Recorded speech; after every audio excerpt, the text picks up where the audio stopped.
പ്രഭാത വാർത്ത വിശദമായ റിപ്പോർട്ടുകളിലേക്ക് കടക്കുകയാണ്. രാവിലെ തന്നെ ഒരു അപകടത്തിന്റെ വിവരം പുറത്തു വരികയാണ്. കർണാടകയിലെ ഹുൻസൂരിൽ സ്വകാര്യ ബസ് മറിഞ്ഞ അപകടം. നിരവധി പേർക്ക് പരിക്കേറ്റു. ബംഗളൂരുവിൽ നിന്ന് കേരളത്തിലേക്ക് വന്ന SSK ട്രാവൽസിന്റെ ബസ്സാണ് അപകടത്തിൽപ്പെട്ടിരിക്കുന്നത്. അരുൺ പൂപ്പറമ്പ ബംഗളൂരുവിൽ നിന്ന് വിവരങ്ങളുമായി ചേരുകയാണ്. അരുൺ, ഇത് മലപ്പുറത്തേക്ക് വന്ന ബസ്സാണ് എന്ന് മനസ്സിലാക്കുന്നു. ഈ അപകടത്തിൽപ്പെട്ടവരുടെ ആരോഗ്യനില എന്താണ്? മലയാളികളുണ്ടാകും ഉറപ്പായും. എന്താണ് ആശുപത്രികളിൽ നിന്നൊക്കെ ലഭ്യമാകുന്ന വിവരം? ഈ അപകടത്തിന്റെ കാരണം എന്താണ് അരുൺ പൂപ്പറമ്പ?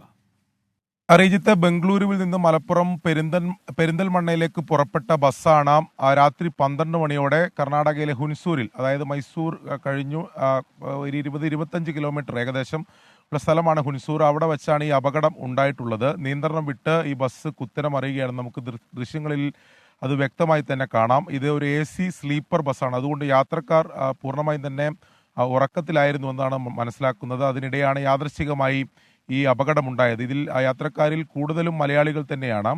9 പേർക്ക് സാരമായിട്ടുള്ള പരിക്കുണ്ട് എന്നതാണ് നമുക്ക് ലഭിക്കുന്ന വിവരം. അവരെ മൈസൂരുവിലെ മണിപ്പാൽ ആശുപത്രിയിലാണ് പ്രവേശിപ്പിച്ചിട്ടുള്ളത്. മറ്റുള്ളവർക്ക് അത്ര ഗുരുതരമായിട്ടുള്ള പരിക്കില്ല. അവർ ചിലർ പ്രാഥമിക ചികിത്സയൊക്കെ തേടി ആശുപത്രിയിൽ നിന്ന് മടങ്ങിയിട്ടുണ്ട്. ഈ അപകട കാരണം ഇപ്പോൾ നിലവിൽ എന്തായാലും വ്യക്തമായിട്ടില്ല. എന്താണ് അതിനെ സംബന്ധിച്ച പരിശോധനകളൊക്കെ പോലീസ് നടത്തുന്നുണ്ട്. ഈ നാട്ടുകാരും പോലീസും ഒക്കെ ചേർന്നാണ് അവർ രക്ഷാപ്രവർത്തനം നടത്തിയത്. ബസ് നേരെ കുത്തനെ മറിയുക. അപ്പം ബസ്സിൽ നിന്ന് പുറത്തിറക്കിയത് വളരെ ശ്രമകരമായിട്ടാണ് അവരെ യാത്രക്കാരെയൊക്കെ പുറത്തിറക്കുകയും ചെയ്തിട്ടുള്ളത്. എന്തായാലും രാവിലെ തന്നെ ഒരു അപകട വാർത്തയാണ്. മൈസൂരുവിൽ നിന്ന് ഏകദേശം ഒരു 25 കിലോമീറ്റർ അകലെയുള്ള ഹുൻസൂരിൽ വെച്ചാണ് രാത്രി 12 മണിയോടെ ഈ അപകടം ഉണ്ടായിട്ടുള്ളത്. ശരി, അരുൺ പൂപ്പറമ്പ വിവരങ്ങൾ നൽകുകയായിരുന്നു. വളരെ പ്രധാനപ്പെട്ട മറ്റൊരു വാർത്തയുടെ വിശദാംശങ്ങൾ കൂടി അരുൺ പൂപ്പറമ്പ നമുക്കായി പങ്കുവയ്ക്കും. ശിരൂരിൽ മണ്ണിടിച്ചിലിൽ കാണാതായ അർജുൻ അടക്കമുള്ളവർക്കായുള്ള തെരച്ചിൽ 1 മാസത്തെ ഇടവേളയ്ക്ക് ശേഷം ഇന്ന് പുനരാരംഭിക്കാൻ പോവുകയാണ്. തെരച്ചിലിനായി ഗോവ തുറമുഖത്ത് നിന്ന് കൊണ്ടുവന്ന ഡ്രഡ്ജർ ഇന്ന് ശിരൂരിലേക്ക് എത്താൻ പോകുന്നു. അരുൺ പൂപ്പറമ്പ വിവരങ്ങളുമായി ചേരുന്നുണ്ട് ശിരൂരിൽ നിന്ന്. അരുൺ, നിർത്തിവെച്ച ദൗത്യം അത് വീണ്ടും പുനരാരംഭിക്കുന്നു. ഡ്രഡ്ജർ എത്താൻ പോകുന്നു. തെരച്ചിൽ എങ്ങനെയായിരിക്കും? ജില്ലാ ഭരണകൂടം അറിയിക്കുന്നത് എന്താണ്? അർജുന്റെ കുടുംബം ഈ ഘട്ടത്തിൽ പ്രതികരിക്കുന്നത് എങ്ങനെയാണ് അരുൺ?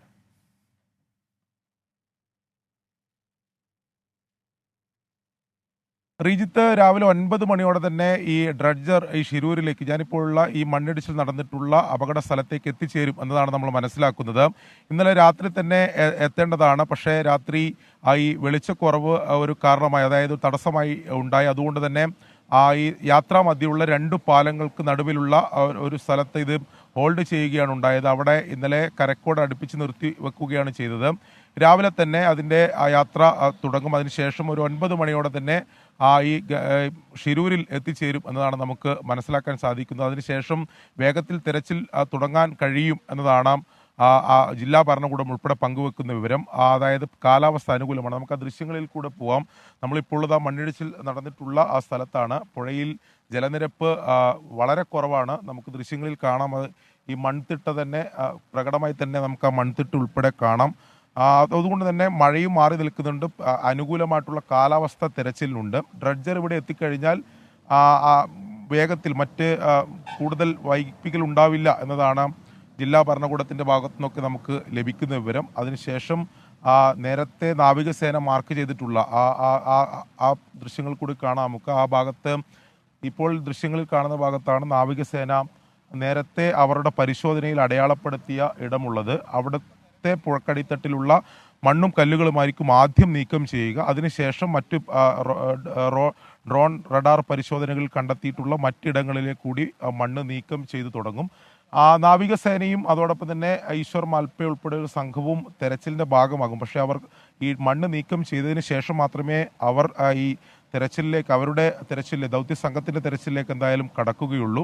ഈ പുഴയുടെ അടിത്തട്ട് ക്ലിയർ ആയതിനു ശേഷം അത്തരം നടപടികൾ ഉണ്ടാവുക. നാവികസേന ഇന്ന് ഉച്ചയോടെ ഇവിടെ എത്തിച്ചേരും എന്നതാണ് നമുക്ക് ലഭിക്കുന്ന വിവരം. കഴിഞ്ഞ ദിവസം അവർ പുഴയിലെ അടിയൊഴുക്ക് പരിശോധിച്ചിരുന്നു. 3 നോട്ട്സിൽ താഴെയാണ് ഗംഗാവലി പുഴയിലെ അടിയൊഴുക്ക്. കഴിഞ്ഞ കുറേ ദിവസമായി മഴ മാറി നിൽക്കുന്നുണ്ട്.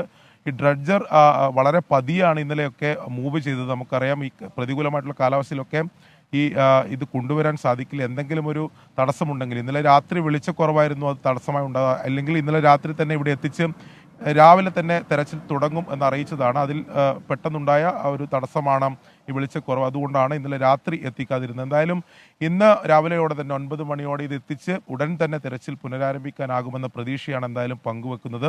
ഈ ഡ്രഡ്ജർ ഉപയോഗിച്ചുള്ള തെരച്ചിലിൽ വലിയ പ്രതീക്ഷയുണ്ട്. കാരണം ഈ നേരത്തെ തന്നെ കഴിഞ്ഞ മാസം തെരച്ചിൽ നിർത്തുമ്പോൾ നമുക്ക് ചില ശുഭസൂചനകൾ ലഭിച്ചിരുന്നു. അത് ലോറിയുടെ ചില പാഴ്സുകളും ലോറിയിൽ തടി കെട്ടാൻ ഉപയോഗിച്ചിരുന്ന കയറുകൾ ഉൾപ്പെടെ കണ്ടെത്തിയിരുന്നു. അപ്പോൾ ആ ഭാഗം കൃത്യമായി പരിശോധിക്കണമെങ്കിൽ ഈ പുഴക്കടിത്തട്ടിലുള്ള മണ്ണും കല്ലുകളും നീക്കം ചെയ്യണം. അത് നീക്കം ചെയ്ത് അതിനുശേഷം തെരച്ചിൽ നടത്തിയാൽ അതിൽ ഫലം കാണുമെന്ന് തന്നെയാണ് ദൗത്യ സംഘം ഉൾപ്പെടെ പറയുന്നത്. റിജിത്ത്. ശരി, അരുൺ പൂപ്പറമ്പ വിവരങ്ങൾ നൽകുകയായിരുന്നു. അർജുൻ അടക്കമുള്ളവർക്കായുള്ള തിരച്ചിൽ ഒരു മാസത്തെ ഇടവേളയ്ക്ക് ശേഷം ഇന്ന് പുനരാരംഭിക്കാൻ പോവുകയാണ്. ഡ്രഡ്ജർ ശിരൂരിലേക്ക് എത്താൻ പോകുന്നു. അരുൺ പൂപ്പറമ്പ ശിരൂരിൽ നിന്ന് വിവരങ്ങൾ പങ്കുവയ്ക്കുകയായിരുന്നു. മറ്റു വാർത്തകളിലേക്ക്. ADGP MR അജിത് കുമാറിനെതിരായ ആരോപണങ്ങൾക്ക് പിന്നാലെ മുഖ്യമന്ത്രിയുടെ പൊളിറ്റിക്കൽ സെക്രട്ടറിക്കെതിരെ തിരിഞ്ഞ് PV അൻവർ MLA. മുഖ്യമന്ത്രിയുടെ പൊളിറ്റിക്കൽ സെക്രട്ടറി P ശശിക്കെതിരെയുള്ള പരാതി PV അൻവർ MLA CPIM സംസ്ഥാന സെക്രട്ടറി MV ഗോവിന്ദന് കൈമാറി. ദൂതൻ വഴി കഴിഞ്ഞ ദിവസമാണ് P ശശിക്കെതിരെ പാർട്ടി സെക്രട്ടറിക്ക് രേഖാമൂലം പരാതി നൽകിയത്. PV അൻവർ പരാതി എഴുതി നൽകിയാൽ പരിശോധിക്കുമെന്നായിരുന്നു MV ഗോവിന്ദന്റെ നിലപാട്. ADGP MR അജിത് കുമാറിനെ മുന്നിൽ നിർത്തി ചരട് വലിക്കുന്നത് P ശശിയാണ് എന്നാണ് അൻവറിന്റെ ആരോപണം. P ശശി മുഖ്യമന്ത്രിയുടെ ഓഫീസിനെ ഹൈജാക്ക് ചെയ്യുന്നു. RSS ADGP കൂടിക്കാഴ്ചയുടെയും സന്ദീപ് ആനന്ദഗിരിയുടെ ആശ്രമം കത്തിച്ച കേസിലുമുള്ള ഇന്റലിജൻസ് റിപ്പോർട്ട് മുഖ്യമന്ത്രിയിലേക്ക് എത്താതെ പൊളിറ്റിക്കൽ സെക്രട്ടറി പൂഴ്ത്തിയെന്ന് തുടങ്ങി P ശശിക്കെതിരെ ആരോപണങ്ങളുടെ നീണ്ട നിര തന്നെ അൻവർ ഉന്നയിച്ചിരുന്നു. വാർത്തകളിലേക്ക് വീണ്ടും. ഹരിയാന നിയമസഭാ തെരഞ്ഞെടുപ്പിൽ ആം ആദ്മി പാർട്ടിക്കായി അരവിന്ദ് കെജ്രിവാൾ ഇന്ന് പ്രചാരണത്തിനിറങ്ങും. 13 മണ്ഡലങ്ങളിലാണ് പ്രചാരണം. പ്രവർത്തകരെയും മണ്ഡലത്തിലെ ജനങ്ങളെയും അരവിന്ദ് കെജ്രിവാൾ അഭിസംബോധന ചെയ്യും. ഡൽഹി മുഖ്യമന്ത്രി സ്ഥാനം രാജിവെച്ച ശേഷമുള്ള കെജ്രിവാളിന്റെ ആദ്യ പൊതുപരിപാടിയാണിത്. ഹരിയാനയിലെ ജഗദ്രിയിൽ കെജ്രിവാൾ റോഡ് ഷോ നടത്തും. അതേസമയം പ്രധാനമന്ത്രി നരേന്ദ്രമോദിയും ഇന്ന് ഹരിയാനയിൽ പ്രചാരണത്തിനെത്തുന്നുണ്ട്. കുരുക്ഷേത്രയിലെ BJPയുടെ തെരഞ്ഞെടുപ്പ് റാലിയിൽ പ്രധാനമന്ത്രി സംസാരിക്കും. ഡൽഹി മുഖ്യമന്ത്രിയായി അതിഷി നാളെ സത്യപ്രതിജ്ഞ ചെയ്യും. സുൽത്താൻപൂരിൽ നിന്നുള്ള MLA മജ്ര മുകേഷ് ആക്ലാവത് മന്ത്രിസഭയിൽ എത്തും. നിലവിൽ മന്ത്രിമാരായ സൗരവ് ഭരദ്വാജ്, കൈലാഷ് ഗെഹ്ലോട്ട്, ഗോപാൽ റായ്, ഇമ്രാൻ ഹുസൈൻ എന്നിവർ മന്ത്രിമാരായി തുടരും. കെജ്രിവാൾ മന്ത്രിസഭയിലെ ഭൂരിഭാഗം മന്ത്രിമാരും സ്വന്തം വകുപ്പുകൾ തുടരും എന്നാണ് സൂചന. എന്നാൽ മുഖ്യമന്ത്രിയാകുന്ന അതിഷിയുടെ വകുപ്പുകളിൽ മാറ്റമുണ്ടാകും. നിലവിൽ മന്ത്രിസഭയിലെ 14 വകുപ്പുകൾ അതിഷിയാണ് കൈകാര്യം ചെയ്യുന്നത്. ചില വകുപ്പുകൾ മറ്റു മന്ത്രിമാർക്ക് നൽകുമെന്നാണ് ആം ആദ്മി പാർട്ടി കേന്ദ്രങ്ങളിൽ നിന്ന് ലഭിക്കുന്ന വിവരം. മലപ്പുറത്ത് സ്ഥിരീകരിച്ച എംപോക്സ് വകഭേദം ഏതെന്ന് തിരിച്ചറിയാനുള്ള പരിശോധനാ ഫലം ഇന്ന് ലഭിക്കും. സംസ്ഥാനത്തെ വൈറോളജി ലാബിലാണ് പരിശോധന നടത്തിയത്. എംപോക്സ് B2 വകഭേദത്തിന് വ്യാപനശേഷി കുറവാണ്. എന്നാൽ ആഫ്രിക്കയിൽ കണ്ടെത്തിയ B1 വൈറസ് ആണെങ്കിൽ അതീവ ജാഗ്രതയിലേക്കും കരുതൽ നടപടിയിലേക്കും ആരോഗ്യവകുപ്പ് കടക്കും. നിലവിൽ സമ്പർക്ക പട്ടികയിലുള്ള 23 പേർക്കും രോഗലക്ഷണങ്ങളില്ല. നിപയിൽ ഇതുവരെ 37 പേരുടെ പരിശോധനാ ഫലം നെഗറ്റീവായി. ഇന്നലെ പുതുതായി 2 പേരെ കൂടി സമ്പർക്ക പട്ടികയിൽ ഉൾപ്പെടുത്തിയിട്ടുണ്ട്. സമ്പർക്കത്തിലുള്ള മുഴുവൻ പേരുടെയും ശ്രമം പരിശോധിച്ച് രോഗമില്ലെന്ന് ഉറപ്പിക്കുകയാണ് ലക്ഷ്യം. കൊല്ലം മൈനാഗപ്പള്ളിയിൽ സ്കൂട്ടർ യാത്രക്കാരിയെ കാർ കയറ്റി കൊലപ്പെടുത്തിയ കേസിൽ പ്രതികളെ ഇന്ന് ശാസ്താംകോട്ട ഫസ്റ്റ് ക്ലാസ് മജിസ്ട്രേറ്റ് കോടതിയിൽ ഹാജരാക്കും. പ്രതികളായ കരുനാഗപ്പള്ളി സ്വദേശി മുഹമ്മദ് അജ്മൽ, ഡോക്ടർ ശ്രീകുട്ടി എന്നിവരെ തെളിവെടുപ്പിനും വിശദമായ ചോദ്യം ചെയ്യലിനും വിട്ടുകിട്ടണമെന്നാവശ്യപ്പെട്ട് പോലീസ് കോടതിയിൽ അപേക്ഷ നൽകിയിരുന്നു. ഇതിൽ വാദം കേട്ട ശേഷമാണ് റിമാൻഡിൽ കഴിയുന്ന ഇരുവരെയും ഹാജരാക്കാൻ മജിസ്ട്രേറ്റ് R നവീൻ ഉത്തരവിട്ടത്. പോലീസിന്റെ അപേക്ഷ പരിഗണിച്ച് പ്രതികളെ കസ്റ്റഡിയിൽ വിട്ടേക്കും. അതിനിടെ ഒന്നാം പ്രതിയായ മുഹമ്മദ് അജ്മലിന്റെ ജാമ്യാപേക്ഷ കോടതി ഇന്നലെ തള്ളി. കഴിഞ്ഞ ദിവസം ഡോക്ടർ ശ്രീകുട്ടിയുടെ ജാമ്യാപേക്ഷയും കോടതി തള്ളിയിരുന്നു. ആലപ്പുഴ കലവൂർ സുഭദ്ര കൊലക്കേസിൽ പ്രതികളായ ശർമിളയും മാത്യൂസുമായി അന്വേഷണ സംഘം കർണാടകയിലേക്ക് തിരിച്ചു. പ്രതികൾ ഒളിവിൽ കഴിഞ്ഞ ഉടുപ്പിയിലും സുഭദ്രയുടെ സ്വർണ്ണാഭരണങ്ങൾ വിറ്റ മണിപ്പാലിലെ ജ്വല്ലറിയിലും എത്തിച്ച് തെളിവെടുക്കും. ഇന്നലെ ഇരുപ്രതികളെയും കൊല നടന്ന കലവൂർ കോർത്തുശ്ശേരിയിലെ വാടക വീട്ടിലെത്തിച്ച് തെളിവെടുത്തിരുന്നു. സുഭദ്രയെ ശ്വാസം മുട്ടിച്ച് കൊലപ്പെടുത്താൻ ഉപയോഗിച്ച ഷാളും വസ്ത്രങ്ങളും കത്തിച്ച സ്ഥലം പ്രതികൾ കാണിച്ചു കൊടുത്തു. സുഭദ്രയുടെ മൊബൈൽ ഫോൺ, ആഭരണങ്ങൾ, ബാഗ് തുടങ്ങിയവ ഇനിയും കണ്ടെത്തേണ്ടതുണ്ട്. റിമാൻഡിലുള്ള മൂന്നാം പ്രതി റൈനോൾഡിനായി പിന്നീട് കസ്റ്റഡി അപേക്ഷ നൽകും. കോഴിക്കോട് മുക്കത്തുണ്ടായ വാഹനാപകടത്തിൽ 2 പേർ പിടിയിൽ. തിരുവമ്പാടി സ്വദേശികളായ വിപിൻ, നിഷാം എന്നിവരാണ് പിടിയിലായത്. ഇവർ ഓടിച്ച കാർ ബൈക്കിനെ ഇടിച്ചു തെറിപ്പിക്കുകയായിരുന്നു. അഭിജിത്ത് മുഴക്കുന്ന് ചേരുന്നുണ്ട് വിവരങ്ങളുമായി കോഴിക്കോട്ട് നിന്ന്. അഭിജിത്ത്, എന്താണ് ഈ സംഭവം? പോലീസ് എന്താണ് പറയുന്നത്? അഭിജിത്ത്. ടി കെ, ഈ കാറിനകത്തുണ്ടായിരുന്ന രണ്ടുപേരും മദ്യലഹരിയിലായിരുന്നു എന്നുള്ള കാര്യമാണ് പോലീസ് പറയുന്നത്. അവർ ഈ വീഡിയോ ദൃശ്യങ്ങളൊക്കെ, CCTV ദൃശ്യങ്ങളൊക്കെ പുറത്തു വന്നിട്ടുണ്ട്. അമിത വേഗതയിലെത്തിയ കാർ ഈ ബൈക്കിന് ഇടിച്ചു തെറിപ്പിക്കുന്നത് ആ ദൃശ്യങ്ങളിൽ നിന്ന് നമുക്ക് കാണുകയും ചെയ്യാം. ഇന്നലെ രാത്രിയാണ് ഈ അപകടമുണ്ടായത്. അതിന് പിന്നാലെ ഈ കാറിൽ നിന്ന് തോക്കും ഒപ്പം തന്നെ മദ്യക്കുപ്പികളും കണ്ടെത്തിയിരുന്നു. ഇത് എയർ ഗണ്ണാണെന്നാണ് പോലീസ് പറയുന്നത്. ഏതായാലും ഈ രണ്ടുപേരെ നിലവിൽ പോലീസ് പിടികൂടിയിട്ടുണ്ട്. തിരുവമ്പാടി സ്വദേശികളാണ്. വിപിൻ, നിഷാം എന്നിങ്ങനെയാണ് ഇവരുടെ പേരുകൾ. ഇവർക്കെതിരെ നിലവിൽ ഇപ്പോൾ വധശ്രമവും ഒപ്പം തന്നെ മദ്യപിച്ച് വാഹനം ഓടിക്കൽ എന്നീ വകുപ്പുകളാണ് ചേർത്തിട്ടുള്ളത്. ഒപ്പം തന്നെ ഈ ബൈക്ക് യാത്രികരായ രണ്ടുപേർക്ക് പരിക്കേറ്റിട്ടുണ്ട്. അവർ നിലവിൽ ചികിത്സയിലുമാണ്. T K.